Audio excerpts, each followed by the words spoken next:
fiction, science fiction, horror, fantasy, crime, LGBT, thriller. You have now entered the House of Mystery with your hosts, Eric Shapiro, David North Martino, John Copenhaver, and Al Warren. Heard on KCAA 106.5 FM Los Angeles, 102.3 FM Riverside, and 105.0 AM Palm Springs. Hey, welcome back into the House of Mystery, and this is the time for the interview. Now, today we have the author of When Truth Mattered, and it's the Kent State shootings 50 years later, and that's Robert Giles. Thank you for being here, Bob. You're welcome. I'm very happy to have an opportunity to talk about When Truth Mattered on your program. So, what encouraged you to write When Truth Mattered? Well, I've been living with this story for 50 years. I was managing editor of the Akron Beacon Journal in 1970 and directed the coverage. And so I have lived with the story, thought about it, talked to people about it, but I never thought about writing it until very last year or two, when some of my author friends here in Traverse City, Michigan, started to tell me that I needed to tell this story because, in part, most of the people who worked with me at the newspaper have died, and I had one of the last institutional memories. So that was an inspiration, and of course the fact that it's been 50 years and there was a commemoration schedule that's now been canceled to mark that sad event, and I wanted to be able to tell how a great journalism story played into the public understanding of what happened at Kent State. So maybe refresh the memory, and we've got a lot of younger listeners too, that May 1970 was a long time ago for them, and they probably weren't around. What exactly happened? The Kent State story begins with President Nixon's speech announcing that he was sending troops into Cambodia. This occurred during the middle of the week before May 4th. It set off riots and demonstrations around the country on college campuses. And that was true at Kent State. Students had their own riots. They burned down the ROTC building on Saturday night. The governor, James Rhodes, came to town. And then on Monday, they planned a demonstration against the war. The governor issued a decree that said there will be no gatherings on campus, peaceful or otherwise. And one of the funny sidelights about that is that somebody said, "Governor, what do you consider a protest?" And he said, "Two people walking together." So, there was a lot of confusion about the meaning of the governor's statement. But on Monday, the demonstration evolved. The students were on the campus. They were yelling at the National Guard, giving them the finger, tossing a few rocks and stones, and the Guard pushed them away and followed them, and then basically thought that they had done their job of dispersing the students, and many of the students thought that too. So as the Guard was returning to its bivouac area, all of a sudden several of the members turned and fired at the students. They killed 4, they wounded 9, and that became a really stark message that the Vietnam War had come home. So now, you decided in this book that you were going to tell the what and why. So why did they shoot people? Nobody knows the answer to that. The guard officers and some of the guardsmen claimed afterwards that they felt their lives were in danger because the students were throwing rocks and pressing in on them. In our reporting, we basically disproved that claim. So that was one of the things that we exposed that has created this our ability to say there was no reason for the guard to shoot at these kids. And of course, when you think about it, they killed them. Several people said to me, they killed our children.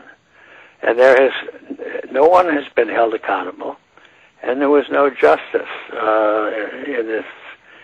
Americans value the system of justice. Well, there was no justice in this case. So all of that reality stayed with me for 50 years. And I thought that the journalism the Beacon Journal did was great journalism, and the country needs to know about that at a time when the press is under attack and when truth-telling has become very important. So that's kind of alludes to the title of When Truth Mattered. You talk about how it's been unchallenged and unchanged for 5 decades. How do you apply that to now? Can you trust the news, and can you trust what you hear and see now? If you if you go to the right sources of news, I think you get a truthful and honest report. But there are other voices that are trying to tell a different story. And when you're dealing with something as serious as this virus, you will encounter people who have false claims. They want to promote some commercial sale of a new cure or something like that. There are a lot of opportunities for misinformation or disinformation from people who have it as their purpose to do that. So it takes very good, rigorous reporting. Journalists who have paid attention, who are knowledgeable about the disease or the virus, and who have dependable sources they can rely upon, and those are the kinds of news sources that today's viewers, readers, listeners have to depend on to get a clear picture of what is happening and what is not happening. So do you think the media has changed? Like 50 years ago in 1970, when the media sources, newspapers and television back then, were broadcasting about Kent State and the shooting there and things like that. When you compare that to today, do you find that the mainstream media, the network media and papers that survived, have really changed, or are they still doing the same job? Well, in some way, they're doing the same job if they adhere to the values that are at the core of their work. But if you think about the kind of journalism that was being done in 1970, you had 3 big networks, you had a couple of national newspapers, and you had radio, and you had a very strong local news report. The value of local news was central to how people got their news back in 1970. If Kent State had happened tomorrow, social media would become the dominant way that people get their information. There would have been protesters and witnesses and people who were opposed to the protesters all carrying iPhones. And they would have recorded that terrible event, and that would have been at the heart of the original reporting. And then after the dust settled, so to speak, the mainstream media and their own values would have come into play, and you would have begun to get a more accurate and complete account of what went on.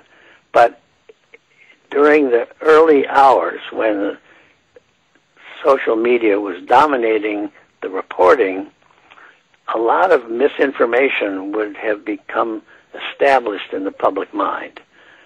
And that would have been hard to overcome. But the local papers like ours would have stayed true to their values and would have given the public a story that was as truthful as they possibly could. Yeah, with social media now and everyone's access to it, and both broadcasting it and listening and watching it, how is it that we can regulate this, or should we, and what can we do to really protect ourselves from fake news, so to speak? Well, we can't regulate it. The Constitution and the First Amendment prevents that. But what we have to hope is, A, that you get leading editors, leading news directors who are wedded to the core values of journalism: accuracy, truth, and that they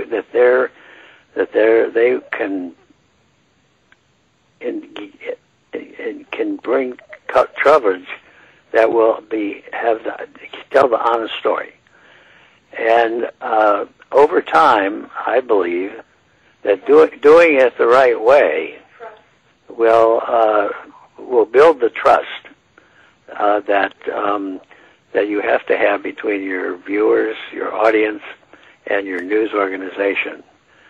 And I think that my belief always has been that the marketplace will determine how the information is received and how it is acted on. So that if you had a story like Kent State, and you had a newspaper that was intensely well prepared, had covered demonstrations over several years at Kent State, that they would have built up a trust with their reading audience that would have believed and accepted what the paper said was the best version available of the truth. And they also would have given the paper an acknowledgement that their stories were, the effort that went into their stories was acceptable. They trusted that effort. And so over time, the truth would out. It's much more difficult today because you have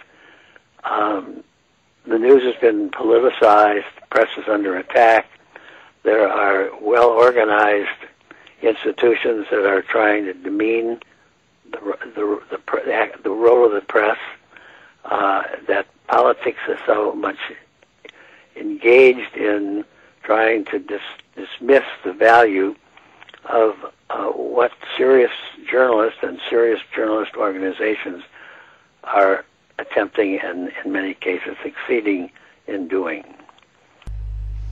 You know, back in 1970 when the Kent State shooting happened, was there the same type of,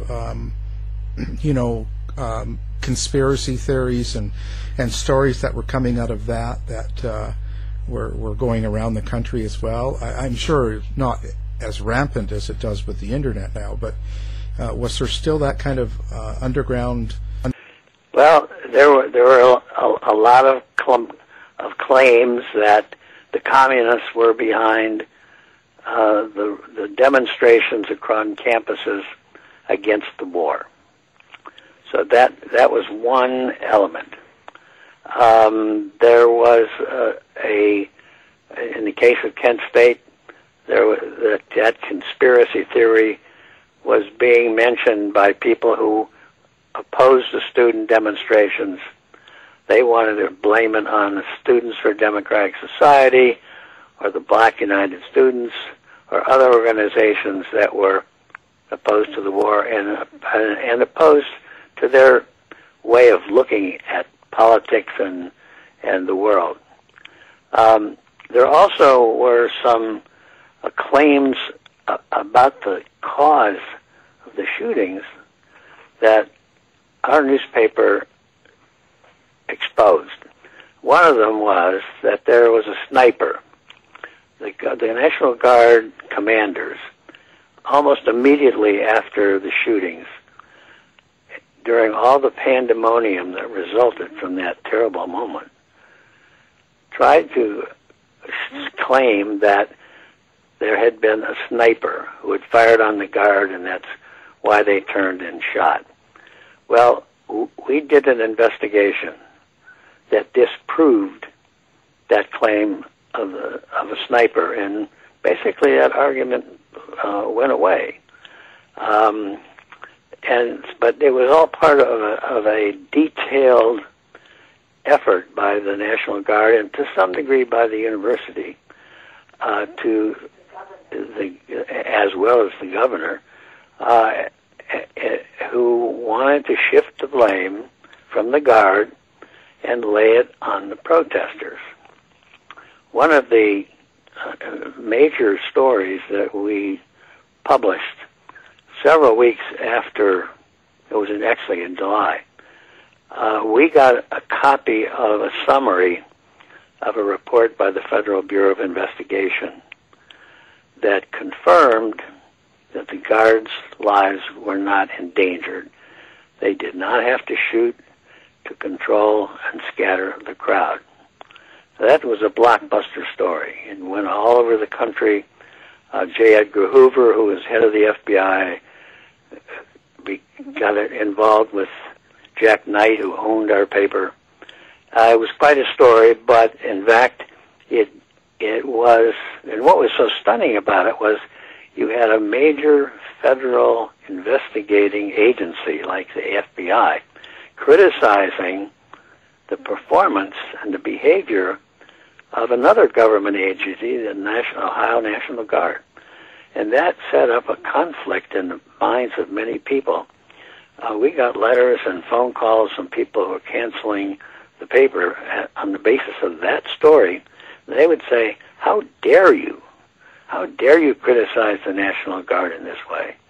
So the fact was that there was a heavily, deeply divided public in 1970 over the Vietnam War, and the outspoken students and others who were protesting the war, and it led to a widespread outrage that was prevalent almost everywhere. So when you have a singular event like Kent State, it tended to focus all of the anger and all of the opposition on that one story. And of course, that's part of what I'm trying to tell in my book. So when you talk about that deep divide back in 1970 and over the war, is it sort of like what the divide is now today over politics, so to speak, like Trump and anti-Trump? And do you find it very comparable? Well, in some ways it's comparable simply because the press is part of what's being argued over. But in 1970, you had a single tragic event. There were other demonstrations that made for a extended protest around the country about the war, about the draft, and so on. But there was no singular event there's no singular event today except perhaps the developing story over the virus. We'll see how that plays out in terms of the government and the press, and whether the country eventually comes to depend on serious reporting by the press to give them the true story of what's happening in our hospitals, in our states, at the White House and our national government. But up until that, I would say there's been no singular event like there was at Kent State.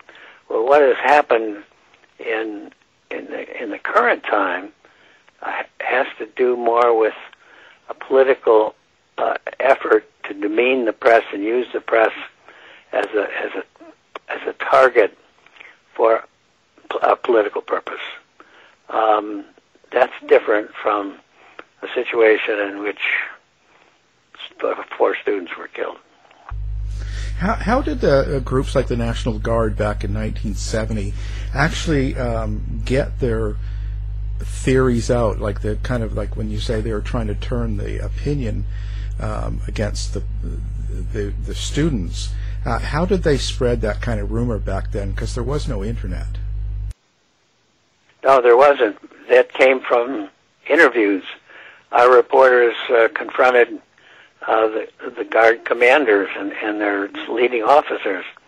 And how did this happen? What happened? And that's when the claim was expressed that there had been a sniper. That was the first one.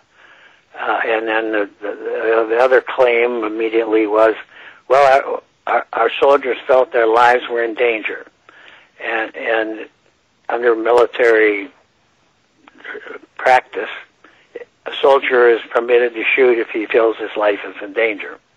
Well, we published, and there were 3 young student photographers who took iconic photographs that have become very famous.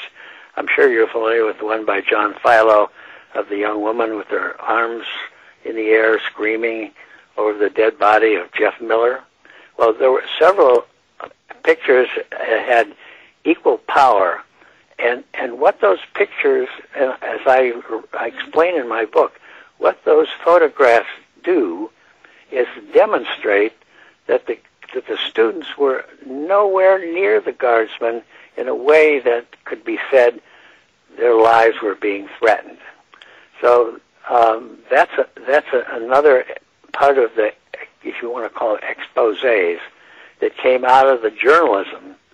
The 3 student photographers who shot these wonderful photographs, or revealing photographs, that have helped establish the truth that the Guardsmen were really not endangered by the students. The students were expressing their First Amendment right to demonstrate in opposition to the war. And the Guard should have been protective of that, and in trying to break up the rally, they also should have followed the first dictum of crowd control, which is do no harm. So that's how we looked at it then, now, and then. That in our relentless search for the truth, these are several attempted cover-up actions that the Guard took. Mostly it was the Guard that took, and to try to lay the blame on the protesters. So in 1972, I mean, things were in a kind of an unrest as well. Like things were not like a lot of people talk now that so many things are happening and the world's ending and there's all this upset and panic and all this stuff. But things were happening a lot in the late 60s and early 70s as well, which people had the same feeling. Wasn't that kind of... There were a lot of demonstrations on college campuses in the late 70s. There were also the urban riots. You had the Detroit riot, the Newark riot. and those were singular events, but the protests against the war that took place on the college campuses, you had Columbia and you had Harvard and you had other places, these were all done relatively peacefully. Nobody was killed. And that's a tipping point in trying to understand why the focus has been on Kent State for 50 years. The other places, Harvard, they took over the university administration building and did other things, and the police were involved and so on. But those demonstrations were carried out peacefully, and so relatively peacefully. And so now you have a singular event where American boys in the National Guard shot and killed 4 students. Now, I want to be clear, too, like, those 4 were never charged or sent to jail, or nobody ever was. Well, of course, the dead students, two of the dead students were on their way to class. They were not involved in the protest. 2 of the dead students, we have photographs in the book of, they were part of the group that was yelling, "Stick the pigs" and so on. But basically, that they were trying to get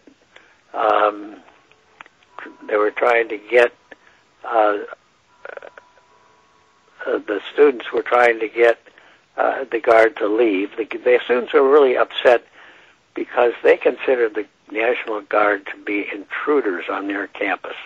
They thought that this is our campus. We have a right to protest against the war and the draft. And the National Guard has no business invading our campus and telling us that we can't have a First Amendment backed demonstration. So those were some of the elements there that gave the special nature of this demonstration the cachet that it's had for 50 years. So what do you hope people walk away with and get from the book when they read it? Well, I hope it gives them a sense of how a single local newspaper found the truthful evidence that has framed the public understanding of this tragedy for a half century. Also, I hope that the book will help give closure to a tragedy that the courts and the community could never achieve. Because I think the book is a powerful reminder that truth did matter. Well, it's a fantastic book, and we will have it on our website so people listening can just do one click and pick up the book. Thank you. Now our guest is the author, Robert Giles, and the book is called When Truth Matters. Al, if I could, I'd like to compliment you for the insights and the preparation that has obviously gone into your questions and our discussion today. Thank you for that very much. Well, of course, and thank you. Great book and great work. To find out more about our show, guests, or to listen to past shows from our archive, please go to www.houseofmysteryradio.com. Show's over for now. Was it as good for you as it was for me? Well, good night. This has been a production of Something Weird Media. I'll be back.